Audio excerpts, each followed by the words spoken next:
I really had every intention to go a little bit deeper into the story, but the more I thought about it, I was like, but what is there even to say? All right, he's in the next room. Go get him. Right. Paxton got away again. Go find him. All right. And welcome back to another episode of the Games Gone By podcast. It is Sunday, October 19th at the time of this recording.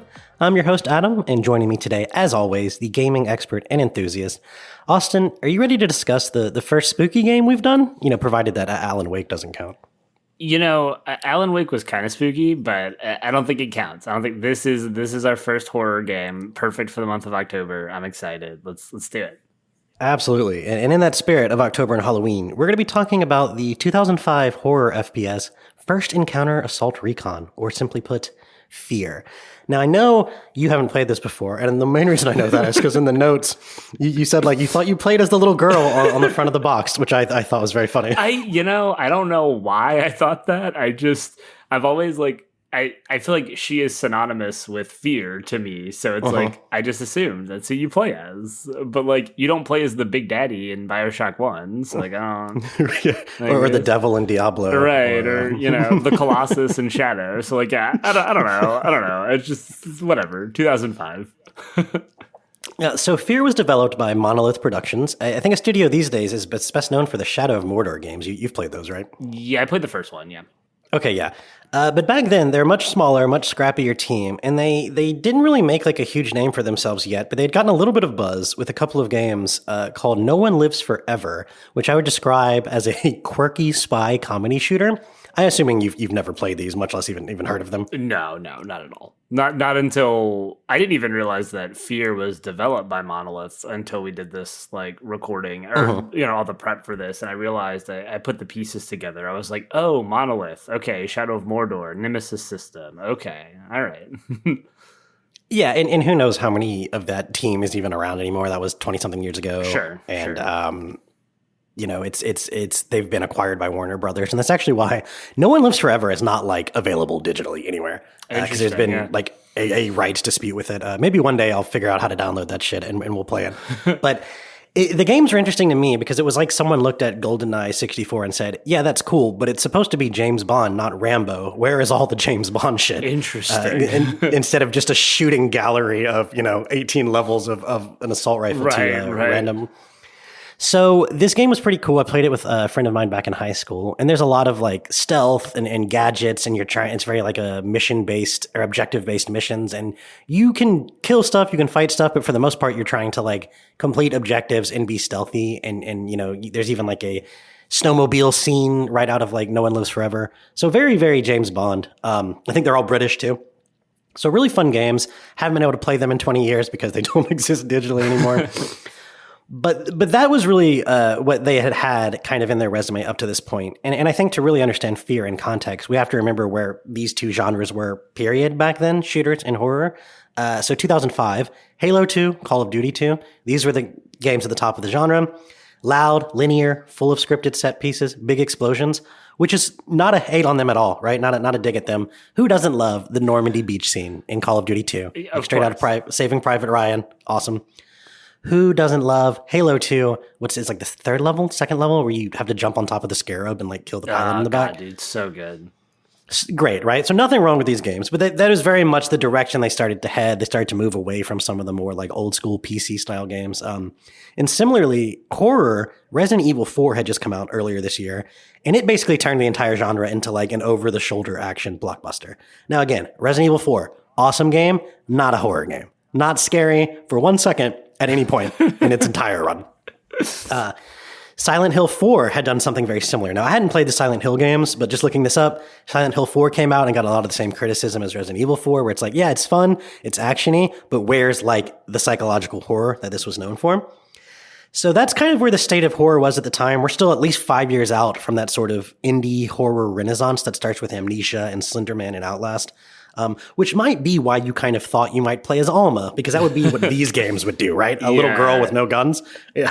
Yeah. Those are horror games that I was never able to really get into. I've never been able to really get into the first person slow very tense horror. Like I don't like those. The Amnesia games never worked for me. Slenderman didn't really work for me. So I was glad that this was a more like action heavy FPS horror game that we were going to take on. Because those I was like, oh god, I don't like those. Yeah, I'm like way too much of a pussy to play those games. So I've never I think I've gotten like a few minutes into Amnesia and Outlast, and I was like, this is not going to work. But so Fear drops at this time, and it kind of manages to thread this needle a little bit. The lead designer, Craig Hubbard, he was basically saying like, I want a game that combines like a Hong Kong action flick, like a John Woo film, with a Japanese slow burn dread of like The Ring or The Grudge.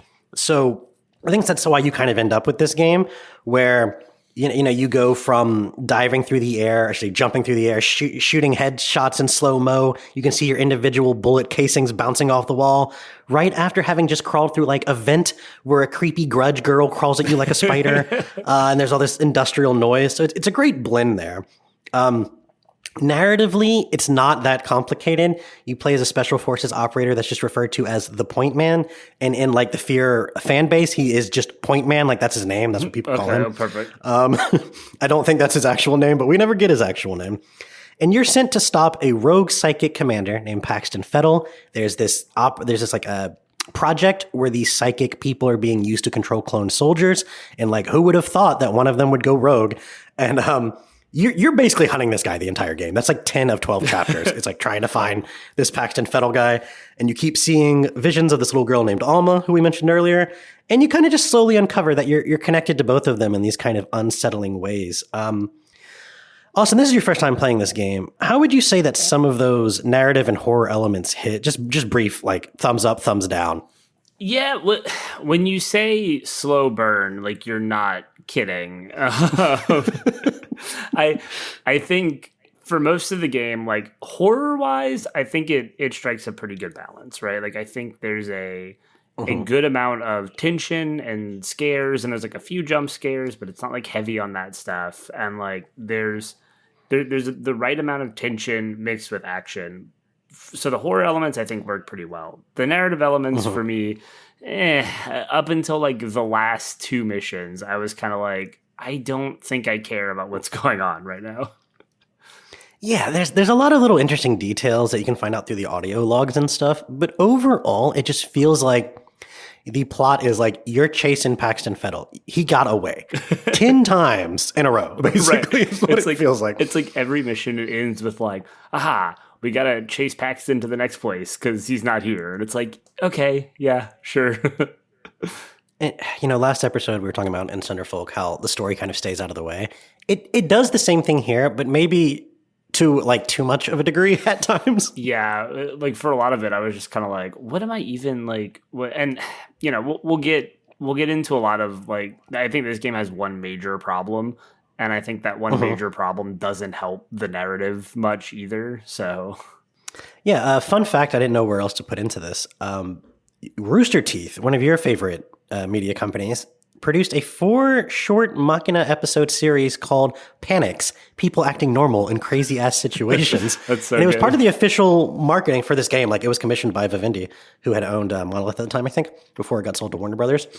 So that's pretty interesting. Had you ever heard of those? No. I'm a big Rooster Teeth fan. Obviously, if you know Rooster Teeth, you know that they started with Red versus Blue, the like Halo machinima, where they take Halo characters and move them around and make funny jokes about it. Knowing that they did that with Fear is really interesting, and it's still up on their website. I almost watched them, but I held off in case I wanted to do some fun reaction video or something. But that's super interesting to me. I'm a big fan of their brand of comedy, so I definitely want to check that out.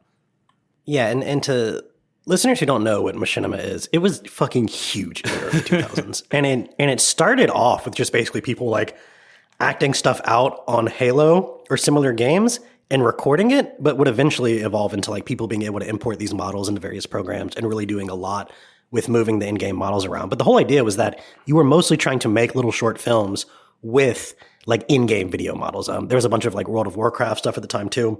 Just a very big thing in the early 2000s. Yeah, I mean, like Red versus Blue predates YouTube. I think the first episode of Red versus Blue was 2002. So like, they were posting that shit on their own website. Like people were downloading it by the millions. Like, yeah, it was huge.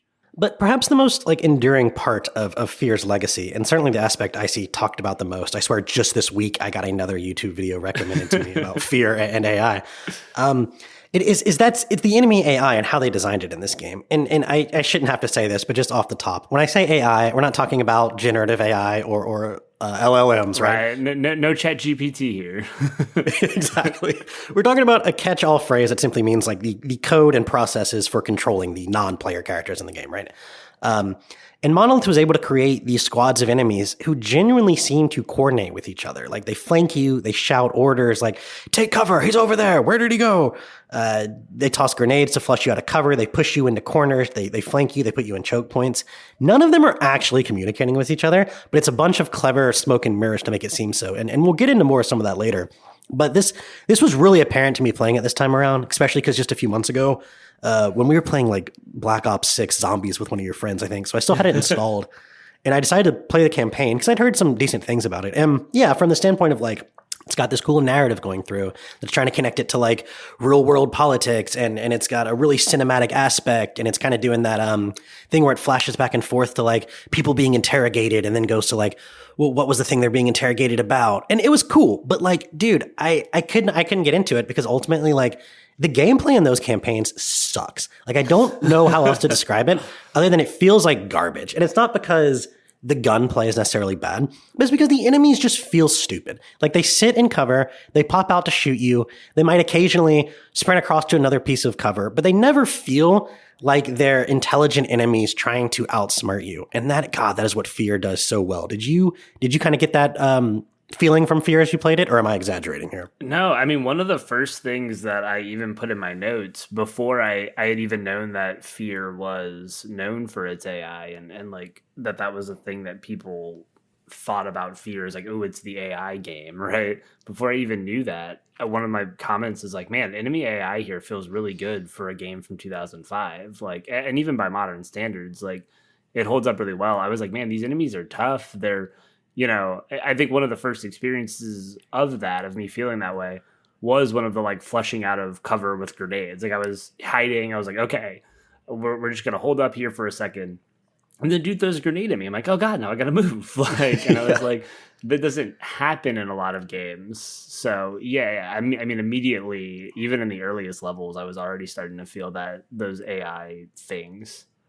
Yeah, absolutely. And ultimately, in a year where shooters were increasingly bombastic and over the top and action oriented, and horror was losing its edge to the same kind of philosophies, Monolith really found a way to elevate both horror and shooting, I think, proving that you can do a lot with the balance of bullets, brains, and a little bit of blood. And that's what we're going to talk about today. Those three categories. We're going to start off with bullets. Another thing this game is really known for, Austin, that like we somehow went the whole intro without mentioning, is the slow-mo. I mean, it's one of like the early games to do that. I think maybe Max Payne 1 might have done it first. But, you know, this is just a couple years after the Matrix films had blown up. Slow-mo is a really cool thing. How did you feel about the slow-mo aspect of this game? Yeah, so I mean that's probably the thing that separates it from most standard shooters, right? Is the ability to stop time practically. I mean, right, you move at 20% speed, or everything else moves at 20% speed, you're moving at 40, but like you can aim pretty much normal pace, right? So I think there's a lot of cool moments where you can kind of catch enemies by surprise or use it to get out of dangerous situations, and I thought it was a really cool mechanic that I don't necessarily think was like 100% necessary. Like I don't think you had to use it necessarily, but if you didn't, it's like, what's the point? Yeah. There's definitely some sections where I feel like it's just completely too brutal if you don't use the slow-mo, but they do give you like a good bit of health packs and ammo and stuff, so you could probably get away. And I mean, I was reading GameFAQs post about this from 2005, in which there are people saying that the slow-mo is useless and they played the whole game without it, which I think is a crazy thing to say, but it was more than one person, man. There's apparently a decent contingent of people out there who just play this game without the slow-mo. I will say that like when I was looking up things about the difficulty, because there was a point that I was like struggling. And one of the things that I don't know how I even got to this article, because it was like completely opposite of what I was looking for. It was like, if you want to make the game harder, you can just not use slow-mo. I was like, I don't want to do that. Like, I'm struggling. Right. I need to go down. But so, I mean, it sounds like there's like you said, a fair contingent of people that just like want to not use the slow-mo, which to me is weird because it's one of the most fun parts of it. Yeah, and I think it's in interval 5, there's a sequence where you're in a lobby and all these elevators are opening up and squads are coming out of them a few at a time. And the only cover you really have are these like pillars in the middle of the lobby. And it felt just like that scene at the end of The Matrix where they walk in and there's all those guards in the lobby and they're just like shooting everywhere. And because, oh man, the particle effects in this game get like amplified when you're in slow-mo. Yeah, so you'll see these sparks. Super cool. Yeah, like the sparks fly off the enemies. The smoke is everywhere, dude. Like there's the amount of times I threw a grenade and then was like, well, I wish I hadn't done that because I can't see anything anymore. there's just like dust, like it's a construction site, like all over the place. But yeah, I thought the slow-mo was great. I probably used it more than most people, it feels like, because I was doing a lot of quick saving too. So I was just like, if I got into a room and I felt like I took too much damage, I would just load it and be like, no, we're going to try that again. It almost felt kind of like a puzzle game in that way. Right. But yeah, overall, I think it plays well with the sort of it's a more old school shooter in a lot of ways, right? It's not the Halo style or the Call of Duty style of regenerating health. You have your health and armor meters or numbers down in the bottom. You have flashlight. You have the crouch. It feels a lot like an old school shooter, but it does have some interesting things, right? It's got this melee system, which is kind of wonky and underdeveloped, but also fucking like awesome at the same time. You can melee while you're standing still. You do a little like, pistol whip, nothing too crazy. But like if you do it while you're jumping, he does this like roundhouse jumping kick. Like if you do it while you're yeah, if you do it while you're running and jumping, it becomes like the bicycle kick. You can do a sliding kick if you crouch at the same time. And these do an absurd amount of damage to the normal enemies, right? Like the bicycle kick will kill a normal soldier in one hit. So it's a lot of fun to just like sprint through a room, turn on the slow-mo, get a few headshots, and then right as your meter is about to run out, you pull off like a slow-mo flying jump kick and the body ragdolls. It just adds like a whole element to this game. I always found the melee pretty hard to execute for me. Like I found it hard to like line it up with the enemy and actually hit them, or like sometimes I would want to melee and I'd want to do like a normal melee, but I guess I was like mid jump, so I do like the weird jumping melee. Like melee for me was kind of hard to execute correctly, but when you did get it, it was like, yeah, that was cool. Like it definitely feels like something they didn't quite nail down to the extent they wanted, but it's there in a way that's still pretty fun, I think. And it also could have just been like 2005 limitations too. Like that's true. But yeah, overall, it doesn't feel like a gimmick, the slow-mo and the melee. It feels like part of the game. Both of them, you don't have to use. You can just play this like just a straight shooter. But I feel like this game is really, especially in on the harder difficulties, in the more crowded shooting areas, you need both of those to kind of like really optimize your playing there. And I had a blast with both of those. On that note too, I think the guns in this game are awesome. There's not necessarily a ton, and a couple of them aren't the best, but they all remain pretty effective right up to the end of the game, I felt. And I think the slow-mo's got a lot to do with that. How did you feel about the arsenal? Yeah, that's actually one of the things that I think I was immediately impressed by is how fun most of the guns were. Unfortunately, I think like the two most common guns, the SMG and assault rifle, I feel like are the two guns that you find the most. I feel like both of those are like kind of mid, but right. But and that's probably on purpose, right? I mean, because it's so common that they wanted to make them a little less powerful. But I still enjoyed using them, and the shotgun is awesome. I think the pistols are really cool, and I really found myself kind of gearing towards the particle laser like sniper rifle. Essentially, there's like a counter to a sniper rifle. It was something a little bit more interesting than just a regular old sniper rifle. So I really liked that thing by the end too. Yeah, the SMG and the assault rifle, the best thing you can say about those is that like when you're firing them in slow-mo, they're coming out at a rate where you can actually adjust for the recoil between every single shot. And that is fun. That's something that you don't get to do very often in games with automatic weapons. Yeah, so very true. I had a lot of fun with them in that regard, but you're right that I still just like, if I did not have to carry either one of those, I wasn't going to. The pistols are ultimately some of my favorite because they have very good accuracy, When you're not in slow-mo, their rate of fire is just as fast as you can click. When you are in slow-mo, they're still pretty fast rate of fire. Very accurate, pretty good penetration because there's a lot of enemies with armor in this game. So probably the best pistol since Halo 1 pistol. Yeah. And I was actually, when you were talking about that before we recorded, like a few days ago, and I was like, man, I don't think I used the pistol enough. So like after you had said that, I still had like 2 missions or 2 or 3 intervals left. So I started using it more, and I was like, oh yeah, no, this thing is pretty sick. Like, I think it's because it's a pistol. I was like, it's probably not going to be that effective. But like, no, it actually really is. Yeah, you get to dual wield them. They pack a punch. A lot of fun there. Then this game just has some interesting weapons, right? There's a sniper rifle that fires a 3-shot burst because why not? Yeah, I guess. I had this great clip in a video I sent you where like I was able to kill 2 guys at once with 1 shot because they pierce, and there's 3 of them. So like, boy, was that a lot of fun. The shotgun is a pretty standard shotgun, but you get a lot of shotgun ammo in the game, and it's very effective up close. So I found myself using that a lot, especially in slow-mo. I have a couple cool clips where like they literally blow up into a bloody mist and their organs go everywhere just from a shotgun. And I had a lot of fun with that one. Game had more blood than I expected. I knew it was an M-rated game, but like it had more blood and gore than I expected. Yeah, it was awesome. Don't get me wrong, but I was like, dang, okay. Like when I blew a dude's head off with a shotgun, I was like, oh, okay, we're really going for it. I was not expecting that exactly. I guess that's it for kind of the main arsenal. Well, there's the penetrator, which is like a spike gun almost. Yeah, and if you kill someone with a headshot or like stake them to the wall, which is really cool with the ragdoll physics. Yeah, I started to use that a little bit towards the end because I was running out of other gun options, and I did enjoy it. I thought it was a cool weapon. We both played this on hard, right? Like the second. Okay, yeah, it did feel not as effective as I kind of wished it was at times, but it was a cool weapon. Yeah, and then the rest of the weapons here are kind of ones that would appear very infrequently, but were really powerful. We talked about the particle laser from earlier. That would literally just disintegrate weaker soldiers. They would turn into a skeleton. It was kind of cool. Yes, yeah. There's the multi-rocket launcher, which fires 3 rockets. Because just like the sniper rifle, 1 rocket's not enough. It has to be 3 per shot.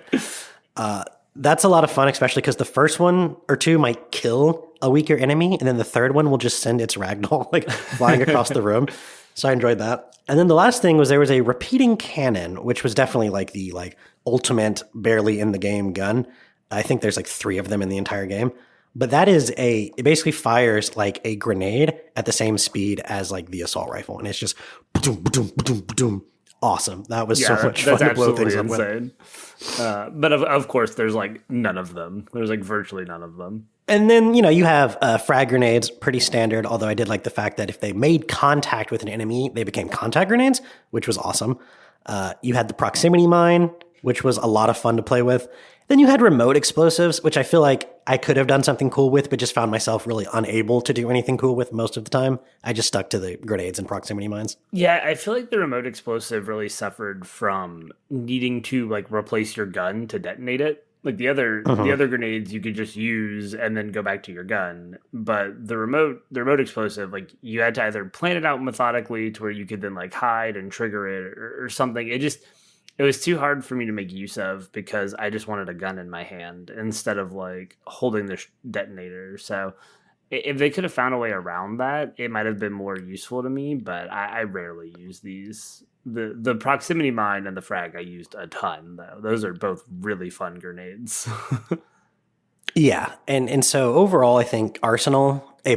Like, I just think that the weapon design in this game is fantastic. Even if a couple are maybe not the best, overall, I found that I was switching weapons a lot and enjoying experimenting with the various guns. Yeah, I was actually shockingly impressed by the arsenal, because a lot of times in shooters I stick to like 2 guns and it's like, all right, that's it. But I definitely found more of these enjoyable than not.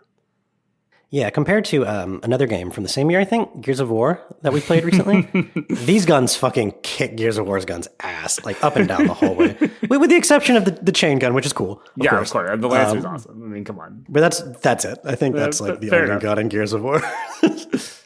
But moving on a little bit, we're talking about just other elements of the combat here that really add a lot. And we mentioned the particle effects and the physics. Another one of them is just the sound design. Like, especially when you're in slow-mo, the voices of the guys who are always talking, the soldiers, you hear them get distorted and slow.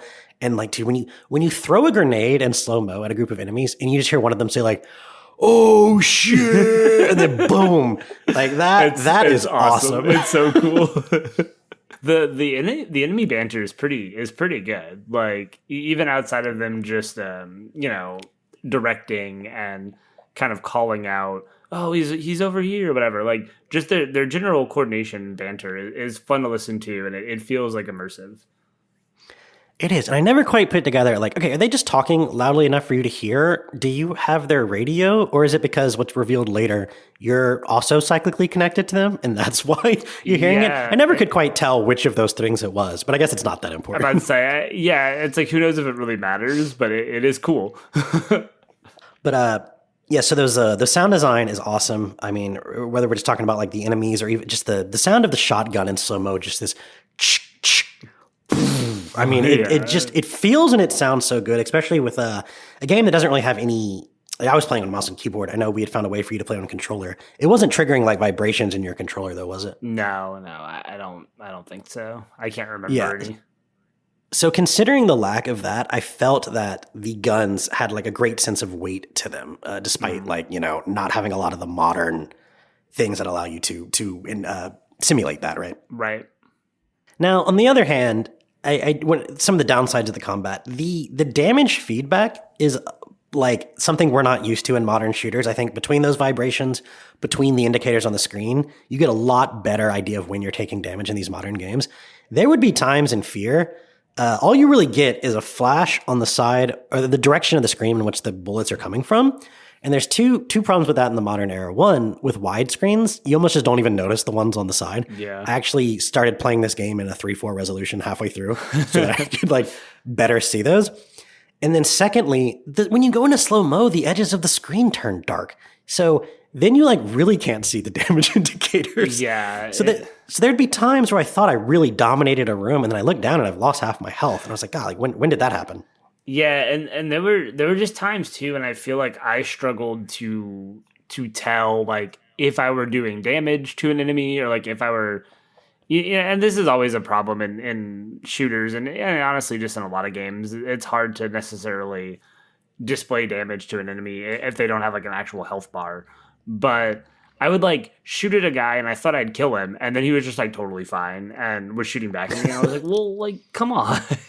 So like, it not only was it sometimes hard for me to tell if I was taking damage, and there were times when I thought I was like doing great, like you said, and then I'd look down and I'd be like, oh, okay, I have 25 health left, perfect.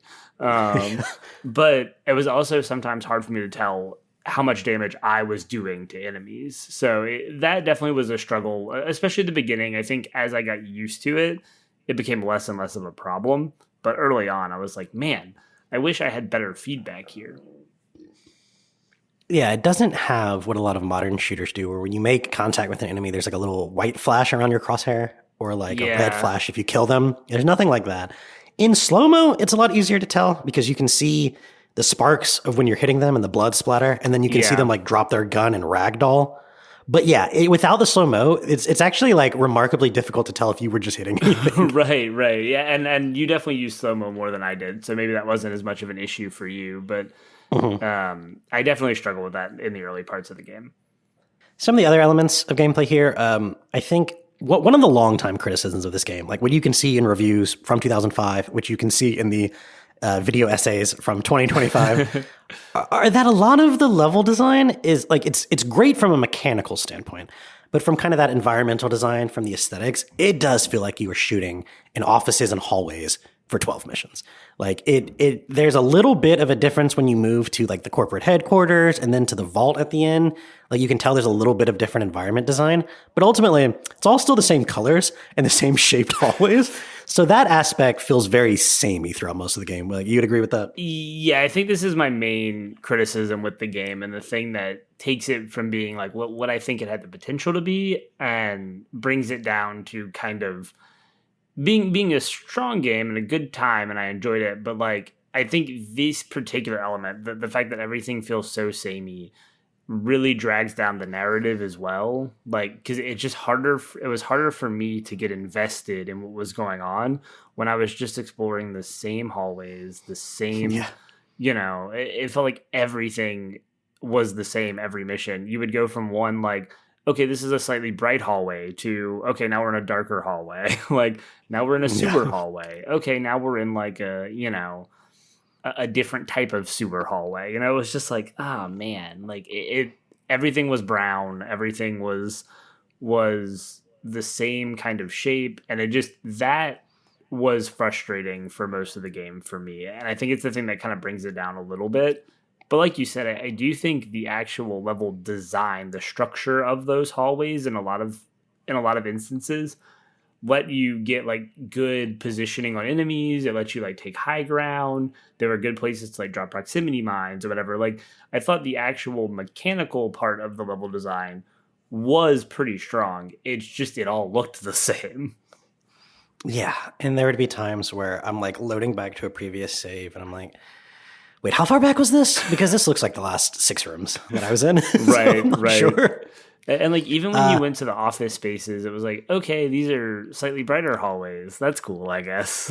Like, interval 2 or 3 takes you to a water treatment plant. And the whole thing is that like the corporation that made these soldiers, they detected something in the water supply, and rather than and they know it's their fault, so they're basically sending in their like forces to do something about it, and that's when Paxton takes them over.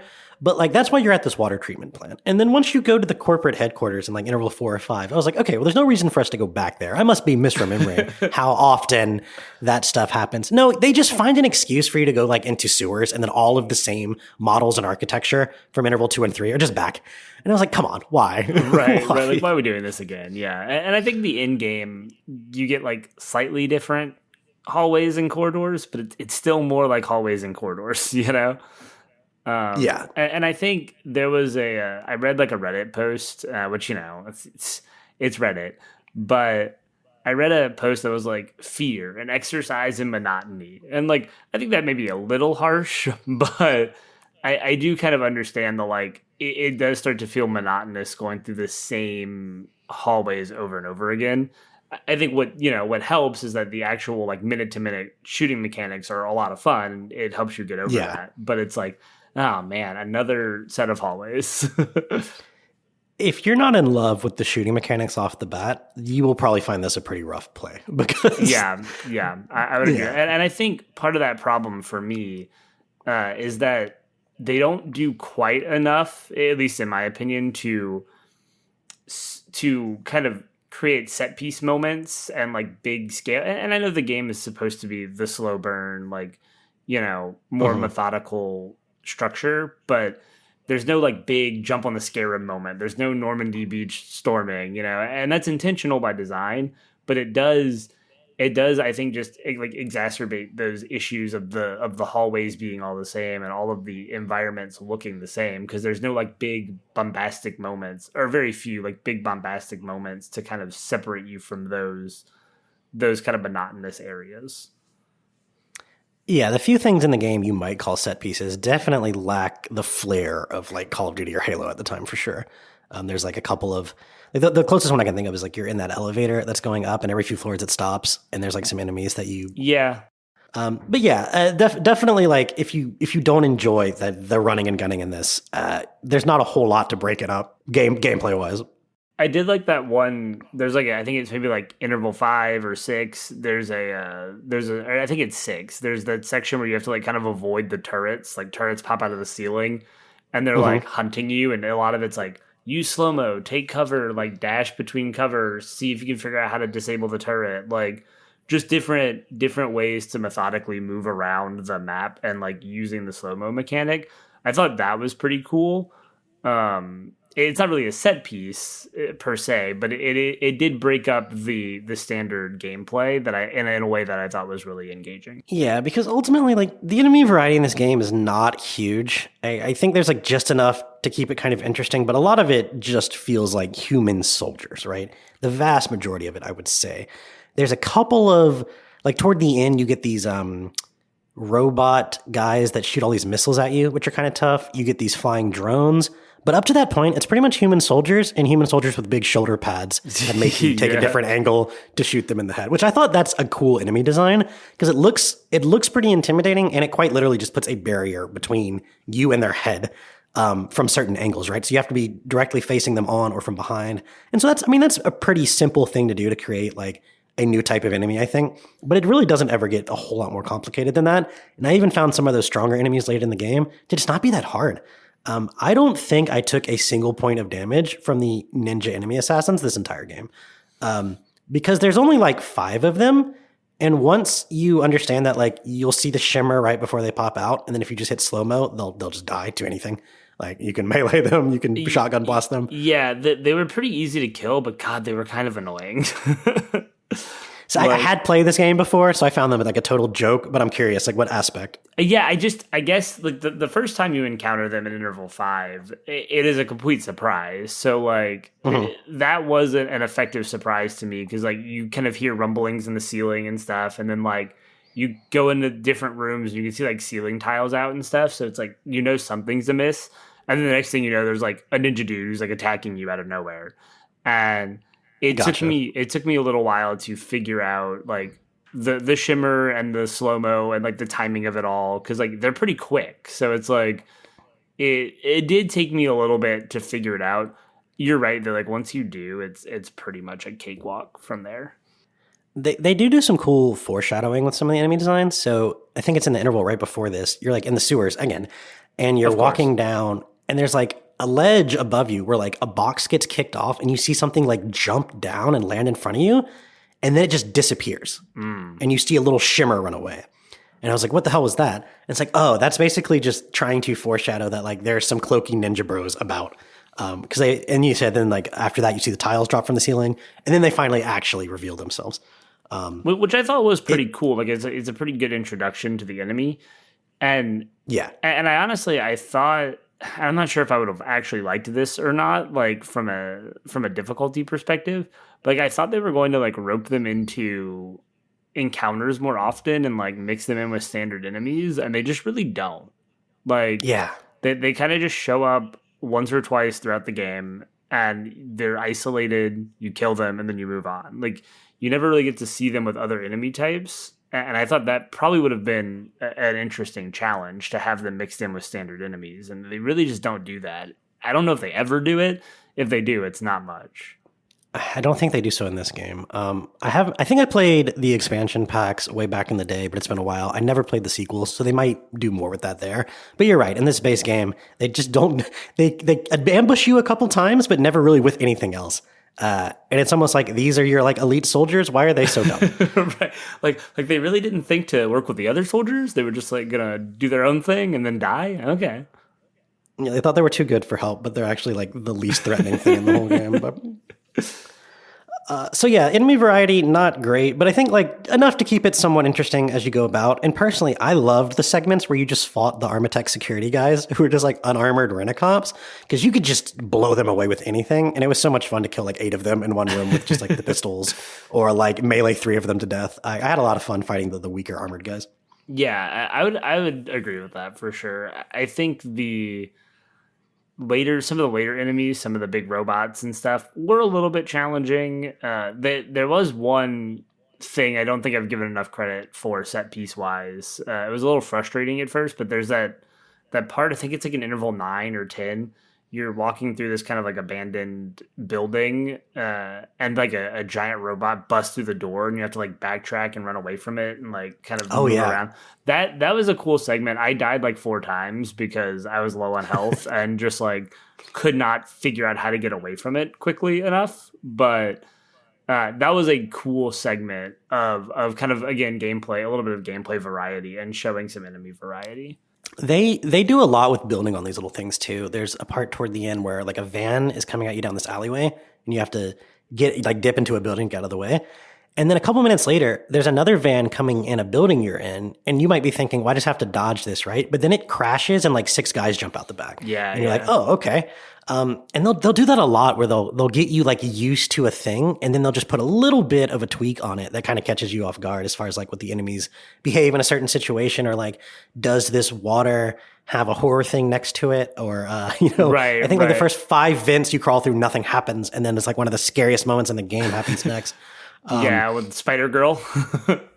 Yeah, but we'll get to some of the horror aspect later. Just to finish up the bullet segment here, the exploration is pretty old school in the sense that like you can go off the beaten path and find more grenades, more health and reflex boosters. There's these items that boost your maximum health and reflex. Grenades, the powerful weapons, pretty standard stuff there.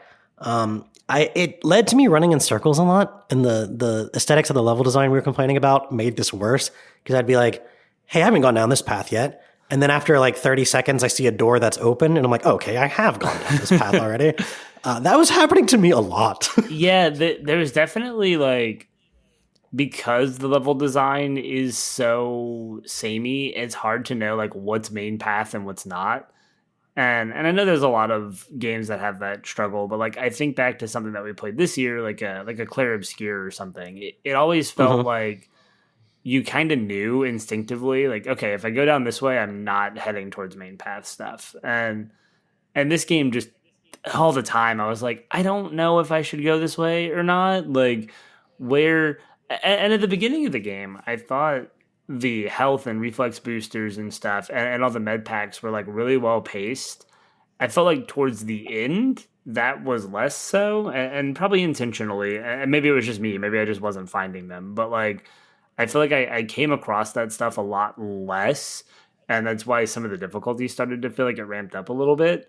But like I thought they were really well paced in the early parts, especially where I was like, oh, okay, I found another health thing, and then I'd go, a few more rooms, be like, oh, a reflex thing. Okay, perfect. And like they would balance those out pretty well, especially in the early game.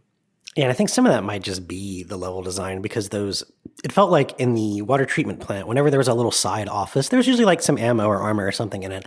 And then in the headquarters, there's just dozens of empty offices all over the place with nothing in them. Yeah. And that's like fine. It's trying to make it seem like it's a big office building. Like there's nothing wrong with that. But it did kind of like contrast to the amount of shit there was to find in the first part of the first 3 or 4 intervals compared to that middle part. Yeah, that's a great point for sure.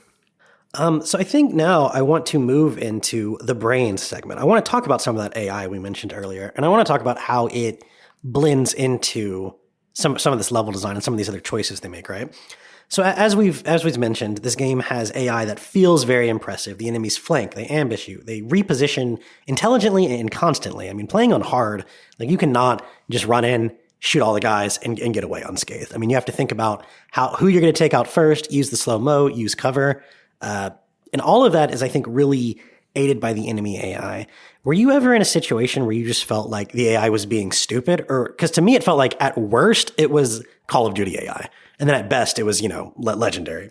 Yeah, I think there were a couple moments where I felt like I could hide and like wait for an enemy to come around the corner and then just blow it away, right? There was a couple of moments where that happened. But for the most part, I think more often than not, you couldn't just wait for an enemy to like come around the corner or pop their head out. Like you had to go and seek them out, especially if you've done any damage to them. They will hide. They will take cover. They will reposition away from you, and you have to go find them now, which puts you on the back foot, right? Like in a lot of these shooters, you can just wait for them to come around the corner and then blow them up. This one was like, no, you have to be the guy who they're waiting for you around the corner. So I thought that was pretty impressive. Again, like I said, a very few times I feel like maybe they would just like line up and like run out and be like, oh shoot me. Right. But for the most part, I felt like they were really smart and would hide away or like flank or, get around in a way where I was on the back foot instead of them being on the back foot. And this is accomplished by an approach they took called goal-oriented action planning, or GOAP, or as some people were calling it, GOAP. I'm probably not going to say that. That's a weird word. GOAP's fun. Come on. GOAP. Okay. So basically, it's a system in which the AI like kind of picks actions by planning toward a specific goal, and that's based off the state of the world, right? And it's not following a fixed script. So if you look at some of these older games, like Half-Life 1, Quake, Doom, it's mostly a bunch of scripted triggers, right? You have enemies sitting in a location. When you pass a certain point or the timer goes off, they move from one position to another. If they can shoot at you, they'll shoot at you. But there's not a whole lot of like reaction to what you're doing. At best, it's like, I'm doing nothing. Now the player's here, I'm shooting at them. And that was kind of the extent of it. And anything that seemed like it was reactive was pretty much just clever scripting, right? But GOAP does something significantly different. So first it starts off with the goal. What is the AI trying to accomplish? In a particular scenario, it might be eliminate the player. It might be stay alive. It might be defend this doorway. And then you have actions. And these are basically a set of steps taken to achieve this goal based on various conditions, right? There's like 120 of them in F.E.A.R, and they cover everything from like suppressive fire, throw grenade, get to cover, find player, retreat. And all of this is based off what's happening, right? And the plan is the sequence of actions based on the priority. And to give you an example here, right? You walk into a room, there's a soldier. His goal might be eliminate the player, okay? And he's going to have these different actions that are prioritized. Now, let's say he hasn't spotted you yet. Then the highest priority is probably something like patrol or find player. It's trying to find the player. It knows you're there, but it doesn't know where you are yet. Okay. Now, suddenly it sees you. Okay. Well, that patrol priority is going to drop much lower down because it's not going to patrol when it knows where you are. It's instead going to elevate get to cover or fire at player or whatever. And maybe once you start shooting, it elevates get to cover over fire at player, right? So it's reacting to what you're doing in various things. And the way this game does it is it's constantly replanning as this is happening, right? It's like every X number of frames, all of these plans that each individual soldier has gets rewritten, gets reprioritized. Because the things that you do can put a wrench in their previous plan, right? Like they might be in the middle of a get to cover plan, but you've just thrown a grenade. And when it sees that the grenade is in the cover it was going to, it deprioritizes get to cover and it prioritizes retreat, right? So it's constantly doing this. And that's why it feels so good because it's not just like very scripted things. It's actually reacting to you and the environment. And like I said, there's like 120 of these actions and it all is tied to an animation. So some of these things might be, go get to cover. Well, there's no cover. Well, I'm going to go over here and knock this shelf over and hide behind it, right? So there's various objects that they're allowed to interact with. And they also shout these commands as they're doing this stuff. So even though these soldiers are not communicating with each other, the fact that they both chose a flanking maneuver and one of them said flanking really makes it seem like they are, right? And there's another one saying suppressive fire. And there's another one saying, where did he go? And these are all just reacting to you and other things in the room. And they're not actually connected to each other, but it feels like they are. And this is just so fucking cool, man. I was telling you, I was playing Black Ops 6 a few months ago, and all I could think of was like, why does a game from 20 years ago feel so much more interesting to fight enemies in than this? And that's because most games still aren't even using this approach, right? There have been some other ones, right? Killzone 2, Stalker, Shadow of Chernobyl, both used a GOAP system. In more recent years, the Hitman games and Deus Ex Human Revolution. But for the most part, your shooters are just using basically the modern version of scripting. They're calling it behavior trees. So it looks a lot more sophisticated. It feels different than like a Doom thing, but ultimately it's nothing like GOAP. They're not adjusting their actions based off your actions. And that is ultimately like how all of the level design and the smoke and mirrors of GOAP come together to make these bastards feel like they know who you are and where you are and they're coming for you. Yeah, it really does feel in a lot of parts of the games like they are hunting you down. And as you know, as someone who's not really into like programming and programming language and all those things, like that's not a thing that I'm super familiar or comfortable with. You would link this cool video that we'll probably throw in the link here. Shout out to the channel Video Games and AI. The name of the channel is actually AI and Games. We'll leave a link to the video in the description. Yeah, that video was a really cool breakdown of kind of how all this stuff worked. And I think you summed it up really, really well here to kind of describe how these things take place and how it feels so dynamic, even though it's, a game from 2005 and you would think like, oh, they couldn't even pull that off. But like they did, and it feels really good. I think there's a lot of really great moments. Like I was, talking about the prioritizing the actions and things. I had escaped from from a group of guys, and I killed most of them, but I knew there was one guy left, and I just couldn't find him. So I dropped a proximity mine down, and I didn't know how the AI was working at this point of me playing the game, but he had probably, picked up a patrol command here, and was now patrolling around trying to find me because I was hiding from him. And he happened to step on my proximity mine and exploded. And it felt so satisfying because I had already moved on trying to find him, and he's trying to find me. And the next thing you know, I just hear "ah" in the background and my proximity mine go off. And I was like, yes. Yeah, man. All the systems we've talked about so far, like the weapons and the level design and this AI, it just blends together to create such an awesome experience that it truly is different every time. And I mean, I was reloading fights all the time, and every time they would play out very differently, right? And, the beginning might be the same, and then from there, they're going to react to what you do. But it's like, if I threw a grenade early in the fight, everything played out completely different than if I tried to stay in cover and take pot shots, or if I ran in with a shotgun. Because just the way they react to what you do just really leads to a completely different combat encounter every time. And that's something that a lot of these games really struggle with, because they just become shooting galleries against people hiding in cover over and over and over. So yeah, man, the AI in this game, I really can't overstate how much it does to make it feel like these guys are almost human opponents, coming at you. The flanking, the communication, the knocking over shelves to hide behind cover. There are a few times where you can sneak around and catch them off guard, and you can tell that they have something loaded up that's just wait for player, because they're just facing the wrong way. And you're like, yes, now I can get the jump on them. Perfect. And you actually do increase damage when they don't detect you, which is not something that you have a lot of opportunity to do. But if you ever shot a guy with one pistol and they went down because they were facing the other way, that's why it does double damage. That makes sense. And there's a couple moments where crouching and walking around crouched is silent, right? So you can kind of get up behind somebody and melee them. But but unlike a lot of shooters where I feel like you can do that for an entire room because they're all facing the wrong way, as soon as you melee that guy, everybody else is like, oh, the player's here. It's time to kill this guy. You will get one of those, and that is it. Because they will turn around and they will start shooting at you, and you better be ready to respond to that. And I thought that was the stealth heart that I have of wanting to clear a room just by bashing everybody in the back of the head with a assault rifle was that I wanted that, but it was cool that you couldn't get that. Yeah, it was once the first one went down, it seemed like everyone at least noticed, hey, what happened to Bob? Right, someone is down. Or in a lot of modern games, and it's a different design philosophy. A lot of them want you to be able to do that.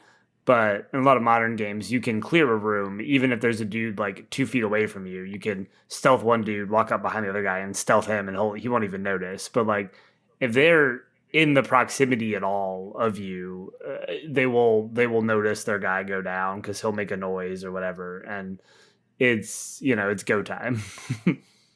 Yeah, and they're really reactive to both sight and sound. So if you're not crouching and you bump into something, they'll be like, "What was that?" Enemy sighted. Right. Some other couple fun things from that video. So every NPC in this game is an object with this planning, except for basically the other friendly guys you see, right? So the NPCs that are just there at the start of the mission to give a few lines, they're not. There's no GOAP planning there, right? But even the rats actually have this. And there was an interesting part of that video where he was talking about early in development, they were having huge performance issues and they couldn't figure out why. And it's because these rats that you saw at the very start of the mission were continuing to constantly adjust their plans over and over through the whole level, despite the fact that you passed them up 20 minutes ago.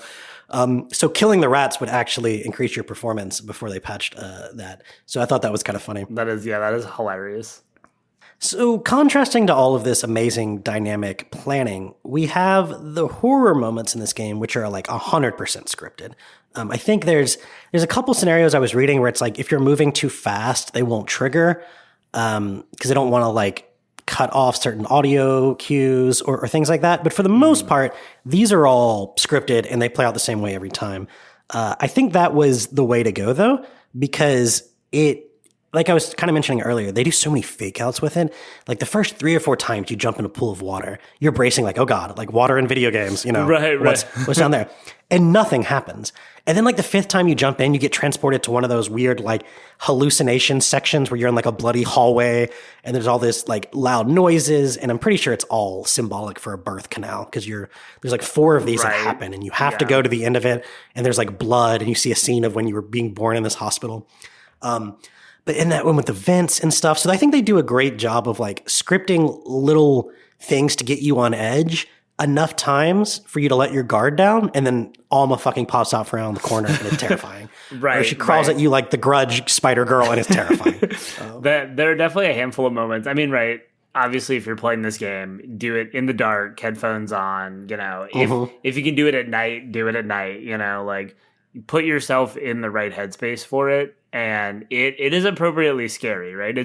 It's not necessarily going to terrify you, right? Like it's not the scariest game of all time by any means. But there definitely are plenty of moments where like you'll be fine. You think things are fine. And then, like you said, you jump into a pool of water or you round that corner. And the next thing you know, there's like, you start hearing like the static, like the radio comm static, or you see something in the corner that's like, that doesn't look normal. And you make the turn and there's like Alma staring at you, or, Paxton Fettel will be staring there, like reminiscing about something over the dead body of some guy that he's decapitated or whatever, like some just crazy shit happening like all the time. And I think it's paced really well to be appropriately scary, but not like giving you scares every 2 seconds. It's like they give you some breathing room so that the scares hit whenever they hit.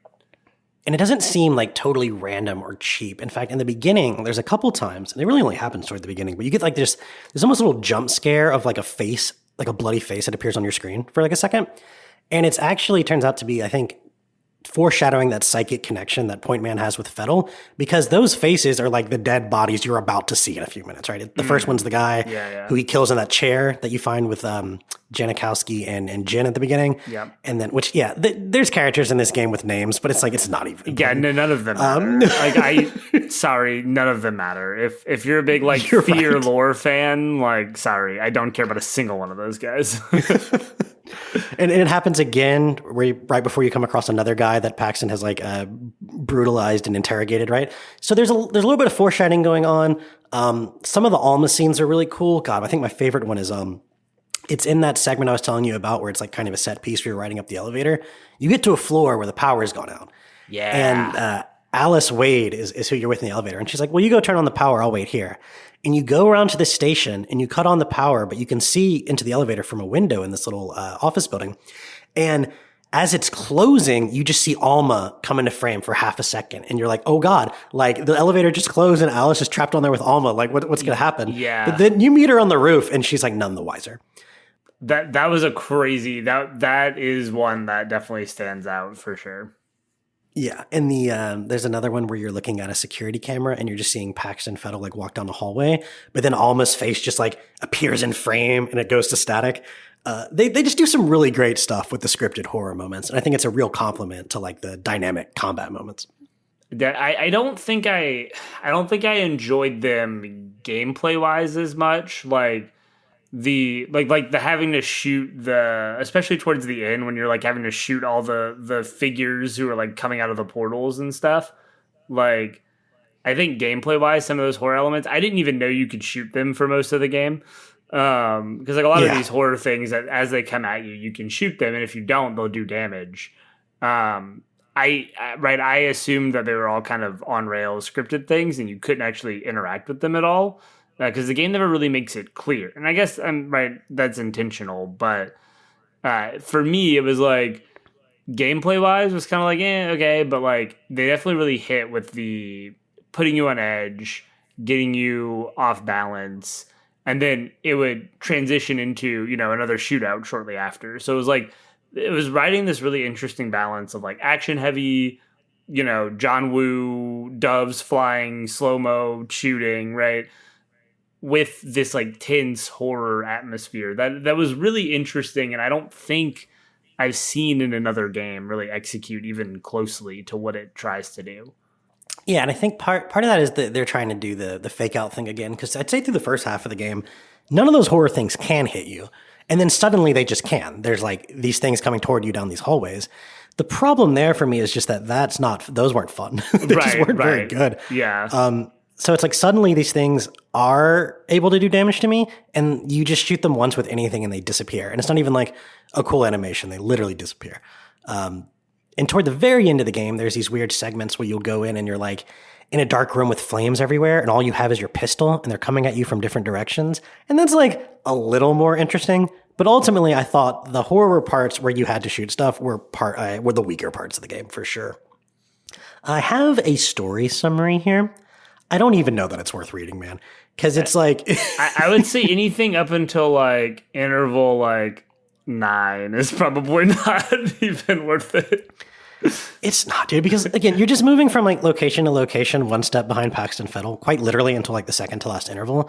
And there is some interesting things that happen as far as like, there's a lot of the audio logs in the game. This is very like BioShock, System Shock, like inspired. Have some cool details where you hear about like the origins of the experiments and how like the daughter, or Alma is actually like the daughter of Harlan Wade, who's a guy who worked on these experiments way back. And they put her in a coma and forced her to give birth at the age of like 15. And the first prototype was a failure, as they call it. And it turns out that was you.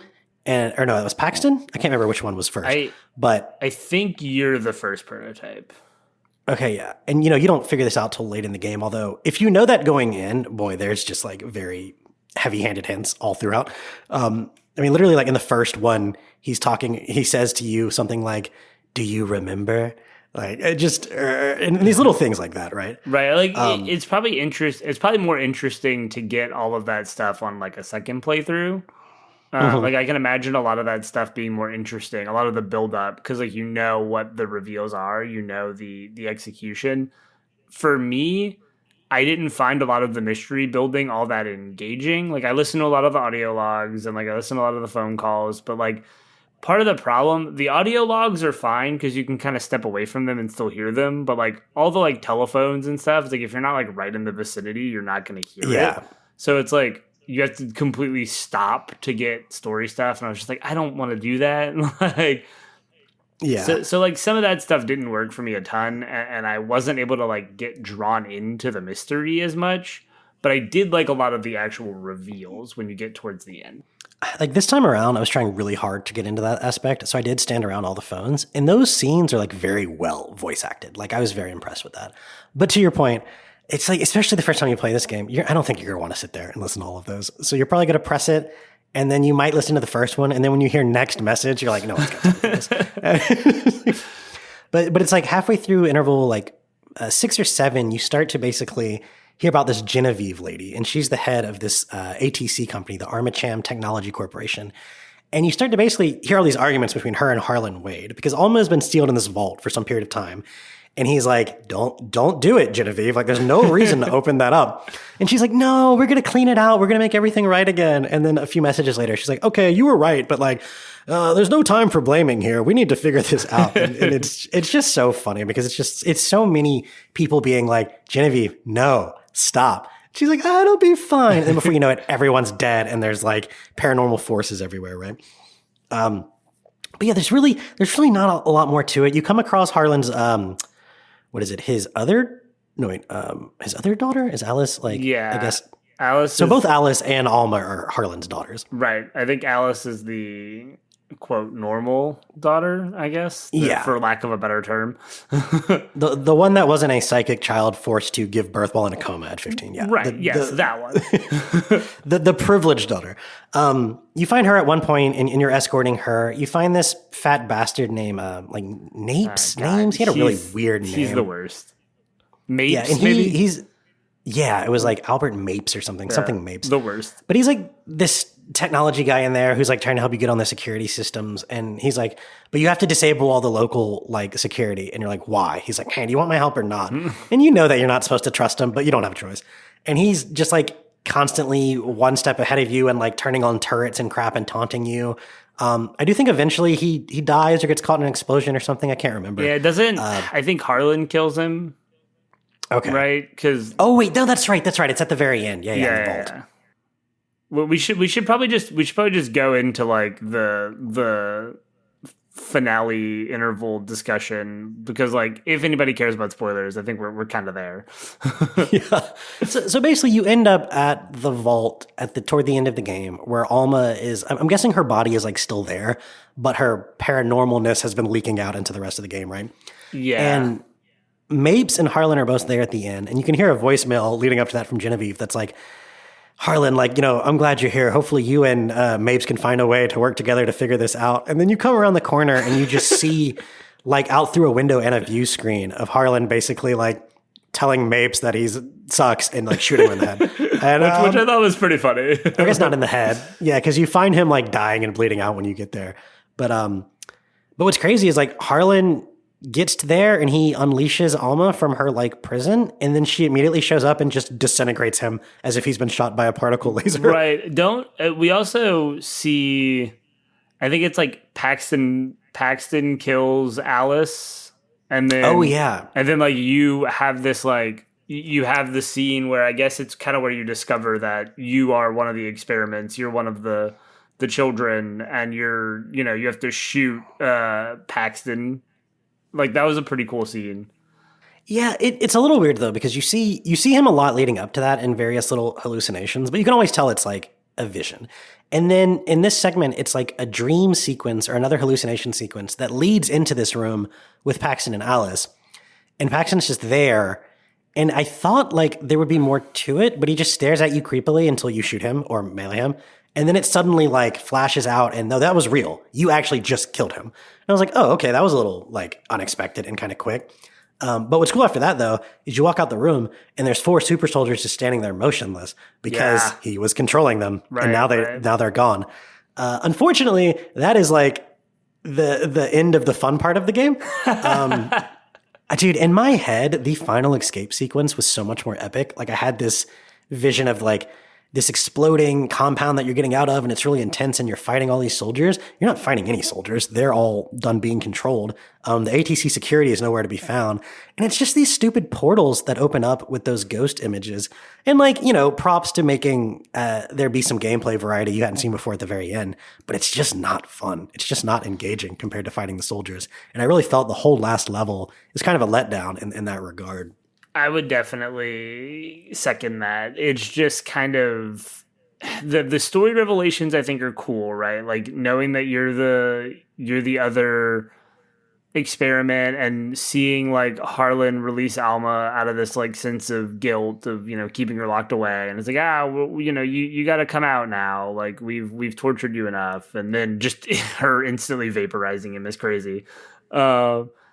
And then like the concept is cool. It almost feels like an Ocarina of Time, Ganon's castle coming down. You gotta escape and get out of there before everything crushes under you. But I'm with you. It's just I don't think shooting the things coming out of the portals was all that fun. It's not very hard. It's just like every now and then, like one will come out from like a corner that you weren't expecting it to, maybe, and it's like, no, I have to turn around and shoot that one faster than I expected. But like, other than that, it's very blatant what you have to do. It's very projected. It just shows you. It just doesn't add enough, Yeah, and for a game that like we were saying, like the minute-to-minute combat is so fun throughout the vast majority of it. The last entire interval is just kind of a letdown from that perspective. And even like from the other perspectives, I mean, you don't really get the benefit of any of the level design because you're not fighting the GOAP enemies, you're fighting these scripted horrors. You're not getting really a lot of the cool horror stuff from the early part of the game because everything's falling apart and you're trying to escape. But there's not even really any interesting set pieces with this escape. It's not like you have to jump over flaming this or crawl through that. It's pretty much just like running down a few more hallways and then you're out and the helicopter picks you up. And it's kind of anticlimactic in that way. There's definitely a cool final scene where the whole place gets nuked, right? You blow up it from the inside because you're trying to stop Alma from escaping. But of course, there's just this little flash at the end of her climbing onto the helicopter and then the game cuts to black. And that's an effective horror ending. I think a classic. Like we liked that. But man, just the actual gameplay of the last level is really kind of a letdown. Yeah, I really liked, like you said, I really liked that last moment where like Alma pulls herself up onto the helicopter because like there's having a conversation. It's like, what happened to Alma? Like, did we get her? This kind of like energy of like, I think we did it, maybe. And then like the last second before the game cuts to black, she just like you see her reach onto the helicopter. You're like, oh shit. Like, yeah. I think that's a really effective stinger for like the I don't know if it's addressed in the expansions or in the sequel or both or what, but I think it's a really effective stinger. But yeah, everything else around it, and then like the fact that the last interval is just like a cutscene is a little strange. Like why even frame it as an interval when it's like really just basically a cutscene? It's a little weird. The whole like back half of the game goes by really fast because I remember I think I was looking it up around like interval 7. And I was like, oh my God, I'm only halfway through this game. Because I was starting to feel okay, I feel like I've seen a lot of what this game has to offer. And I'm kind of looking for it to start to wrap. And I saw interval 7. I was like, oh my God, there's so much of this game left. And thankfully, right, I think the pacing of the back half is done pretty well. But I think the structuring of the intervals is a little weird. Like the back 4 go by in like 2.5 hours, whereas like some of the early intervals feel like they last an hour and a half on their own. Like, well, I think it's like 5, 6, and 7 all have multiple parts. Like you'll get to a new loading screen, and it's still interval 5, but then it has like a different subtitle. But then the last 4 are just one section, right? So yeah, it goes by a lot quicker.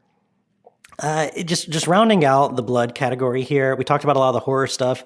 Just the general atmosphere and the music and all of that is so well done. We talked about a lot of that. Whether it's like the flickering lights, the way your interface gets like distorted for a bit, like you're losing the feed to an electronic interface, right? The sounds, the amount of times I scared myself walking over like empty cans or whatever that would just make a loud echoing noise. And I was like, what was that? Yeah, no, there's a lot of really great sound design, a lot of great visual like horror design. Like we've complained a lot about the actual visual design of like the color scheme, but like a lot of the blood and stuff contrasts really well. There's a lot of like really gory moments and like gory scenes where it's like, whoa, like that is like it surprised me by how much they went into some of that stuff. Even though like knowing this was an M-rated game, I never thought of Fear the way that it was when I played it, right? Like from my perception of it outside of ever playing it, this isn't what I expected from it in a good way. Like I was impressed by a lot of the horror elements for sure. This is one of those games that like it's one of my favorite games of all time, but it's not because I think it's a 10/10. It's not even because I think it's like an 8/10. It's just it's the things that it does so well that I just haven't really seen repeated. And that to me is what makes it stand out and why I still think it's so fun to go back and play.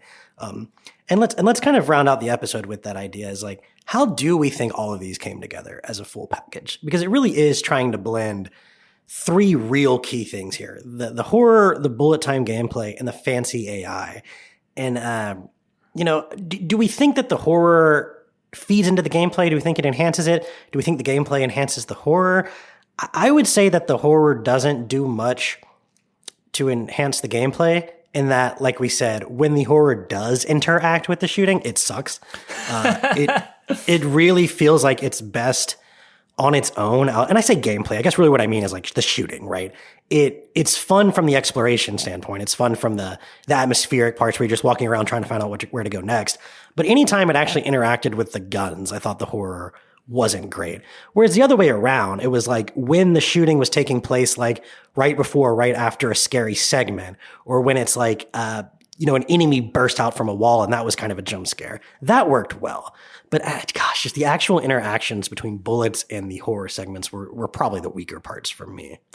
Yeah, I think it's the contrast that makes it work so well because so many horror games, especially now, I know like Resident Evil and like some of the older ones back in the day were a little different, but even those, like with the tank controls and the kind of more puzzly and methodical nature of those games, like this is so much more action-packed and so much more adrenaline based. Like you're kind of always on high alert. I felt like my heart rate was like up a lot playing this game, just because you have the combination of like, okay, I'm gonna bust into this room and I have to like take down 20 guards, and that's gonna be a tough challenge. And then like right after that, you could end up in like a vent and like running through and seeing Alma do her scary spider crawl thing, right? Like Yeah. it's that balance, it's that contrast of like high intense action and the more like creepy, slower paced moments. And while I don't necessarily think that works like narratively as much, because a lot of the like narrative pacing and the slow burn didn't work for me as well, I do think the elements of the horror slow burn work. The spookiness, the Alma popping around the corner, all of those things kept me on edge a lot of this game. And I wonder, I mean, this is kind of a sidebar, but a lot of the time playing this game, I felt sick. And I don't know if it's like a motion thing or like, some games every now and then I'll struggle. I'll kind of get a little dizzy or nauseous playing. Usually things like Mirror's Edge or like high intensity games of that sort. Yeah. But the first person parkour is a little that doesn't work for my motion very well, my motion sickness. But this one also gave me that feeling a couple times. Like I could only play it for like an hour or so before I had to kind of stop and take a break. And I'm not really sure where that comes from, but part of it could be because so much of the game had like my heart rate elevated and me on edge because of the mixture of the horror elements and the combat being very tense and like challenging. And so like those elements I think just work really well together. Yeah, I think you hit the nail on the head there. It really is the contrast, because when you think about, like, typically what a shooter does is it's a power fantasy. It empowers the player. And horror is always kind of the opposite. It like disempowers the player. And trying to combine those off the top is already kind of a dicey proposition. But I think they do a good job with it, because it's like, yeah, you feel like a badass killing all of these people in these rooms with the shooting gallery and the slow-mo. But then you are just reminded of how powerless you are when you walk through a vent and fall down into a pit of water, which then turns into a pool of blood, which you're then being surrounded by like apparitions. So it tries to send you back and forth between feeling like the super soldier badass and also just like the completely powerless person in this horror fantasy, right? And I think it does a pretty good job of that. And that's why I think the last level really kind of breaks down, is because it's like, no, now I actually feel empowered to kill all the supernatural stuff too. So it's like, what am I supposed to be scared of at this point? Right. So much of the appeal has kind of been taken away. And I think part of it is that narratively you've hit the reveals too. So you've gotten narratively, you've gotten the satisfaction of like, okay, I know the mystery. I've gotten that satisfaction.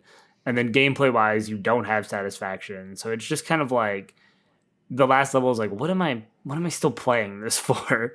Why am I still going through this? It's almost like it's like one mission too long. If they could have found a way to maybe speed up that end or like make the revelations more of the end game. I don't know exactly what to do there to fix the problem, but it's like, I feel like you hit the peak a little bit earlier, and then it's like, okay, now we'll just run and kind of do this like shooting gallery of supernatural things, and that's not as exciting as so much of what the rest of the game has given you. Yeah, and I think playing this again, it does kind of make me realize like why horror games from here went into a very different route. Like we're talking about the indie horror renaissance, as I called it, of the 2010s. All of those games are about you being a guy with like a camera at best.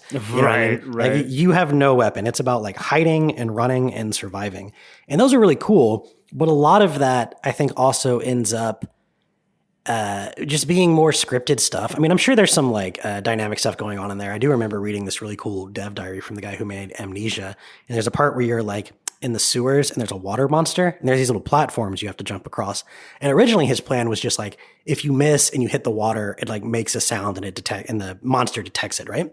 But the way the physics worked is even when you jumped across the platform, the little ripples in the water were giving a detection to the monster. And he ended up really liking this. So some of this stuff still comes across kind of like dynamically and somewhat coincidentally. But I think it's just this GOAP stuff is so hard to debug. Like reading some of the dev diaries from this development of this game, they're like, yeah, no, it was a fucking nightmare. This one guy was saying like the engineer called him and was like, hey, we're testing one of the levels and it's literally just us and one guy in a room and the CPU is maxing out. Like, what's going on? And he's like, oh God, like who knows? There's probably a rat somewhere. Right. So I think just between the fact that the GOAP stuff is a lot harder to do and a lot more time and resource intensive, and the fact that horror started to trend toward just not having weapons or anything at all, there was just no reason for most companies to kind of go down this route again. And I do think that's a little bit of a shame because I liked this blend, and it would be cool to see something hit these notes while also having more compelling characters and more compelling level design and more compelling narrative, right? So we'll see if that ever happens. But I feel like with the success of those games in the 2010s and the way, even Resident Evil has gone back to being a lot less action focused. Well, I wouldn't say that. It's gone back to being a lot scarier. It's still a first person shooter, but it is, there's a lot more disempowerment going on there, right? It's not like Resident Evil 6 where you're like roundhouse kicking zombies and stuff. So yeah, that is interesting to me, the way horror went after this. It was kind of like this went down its own path and no one followed.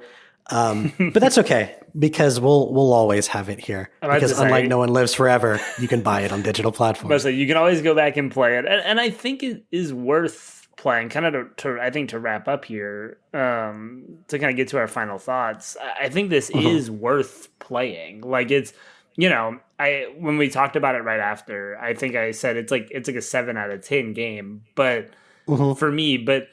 I think the 7 out of 10 has a lot of interesting and creative elements. There's a lot of cool stuff there that I think is worth seeing. I think like the AI is really worth seeing. The revelations at the end are cool, and it kind of brings a story that I thought wasn't giving much to a place where I was like, oh, that was a satisfying reveal. Like I enjoyed those last couple intervals from a narrative perspective, like seeing the payoff of some of the mystery that was set up, even if I wasn't super invested in that mystery. I think the things that drag it down hurt it a lot. Like I think a lot of the similar environment design and the lack of enemy variety really drags down a lot of the other elements. But that minute-to-minute shooting is so satisfying and so worth being able to experience the kind of GOAP AI at its peak, arguably, and just kind of seeing how all of that comes together. It is a cool experience, and I'm glad I gave it a go. Yeah, I think you're right there. It's like everything that was wrong about it in 2005 still feels bad, but everything that was good about it, I think, still feels good. And it's just one of those games that did something so well that it continues to be held up as a standard for doing that kind of AI and doing that kind of gunplay and mechanical level design and all this. And I have not played the sequels. They typically are not talked about as highly, so I just never felt compelled to. Maybe there's some fun there because they put more enemies in and better level variety. Like, I'm not sure. But I think reading reviews from 2005, I was reading through some and I was just like, yeah, no, I think this is how I would review the game today. Like everything still holds up or it doesn't.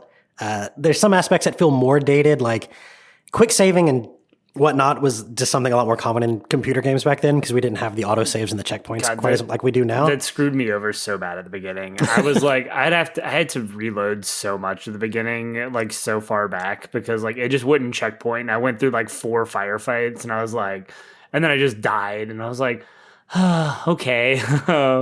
But I swear that was inconsistent too. Like there'd be times where I'd go through something and it wouldn't save, and then I'd go through it again and it checkpointed me, and I don't know what the difference was. Yeah, I definitely got in the habit about interval 5 or 6. I definitely was like, okay, we're just going to be constantly quick saving. It's also harder because I was playing with a controller patch and like using a controller to play through it, so I didn't have a quick save button.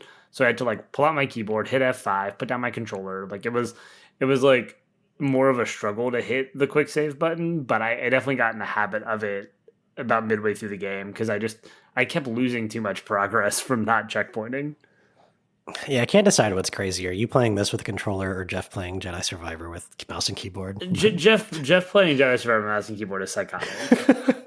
This is a shooter. This was ported to consoles, I think. So, like, it was, and those reviews were even worse because apparently it wasn't technically like running very well on PlayStation. It's like a 4 out of 10. There was a unique automatic shotgun for the PlayStation 3 version. Oh, there we go. Okay. Yeah, that would have been cool. I like I said, I really do think that the things the game does well, it does do really well. So like hearing, 4 out of 10 is like, and obviously, right, if that was for technical reasons, that makes sense. But it's like, there is enough in here that's worth having it above that, right? And even even if you want to give it like, right, I think in the games industry, like a 7 is pretty like bog standard average, the way the games industry reviews games. So like even giving it like an average 7, I still feel like there's enough in here to make it worth experiencing and worth trying, because it does unique things that we haven't really seen done. Again, I've never played a horror game that has the like speed and pacing of. Yeah, and I would definitely recommend you play this game in 2025. I'm sure there will be a Steam sale soon where it's like less than $10, easily worth it. Didn't really have any real compatibility issues. I think you had one interval where it kept crashing on you, but you were able to just kind of restart something and then it worked. Yeah, I just reinstalled it and it worked. Like I did, it was interval 8 to 9. I think I was like, or like it was in interval 8. I was going from one section to a different section and it would just like constantly crash. I just saved I backed up my save files, uninstalled the game, reinstalled it. The save files stayed there, so I didn't even need to back them up. And then the game just let me through. So I was like, oh, thank God. Yeah, but just comparing this to, I guess, the Call of Duty 6 campaign 2025, despite the fact that that does so many like cool things with the atmosphere and the graphics and this and that, there's just something so unengaging about the gameplay of those campaigns compared to this. And it's like hard to put my finger on it. I'm sure a lot of it is the AI. I'm sure a lot of it is the slow-mo and the gunplay. But I just enjoyed killing people in Fear immensely more, indescribably more than killing random terrorists in Black Ops 6. Like, just infinitely more. I haven't played a Call of Duty campaign in a hot minute. Maybe I'll need to give another one a go and see how I feel about it. But there is something very satisfying about the combat experience here, about the minute-to-minute gunplay, the walking into a room, taking down a squad of 6 people, using your slow-mo, using your grenades, using whatever cool weapons you found. Like there is something really satisfying about that experience that I really liked. Yeah, so bottom line, 2 thumbs up from both of us as far as should you play this or not in 2025. Well, that about wraps up our discussion on Monolith's 2005 one-of-a-kind horror FPS, F.E.A.R. You can find this episode, as well as all of our other episodes, on YouTube, Spotify, or wherever you get your podcast. And you can always find everything we've done on our website, gamesgoneby.com. Signing off for Games Gone By, I'm Adam. I'm Austin. Thanks for listening, everyone. We'll see you next time.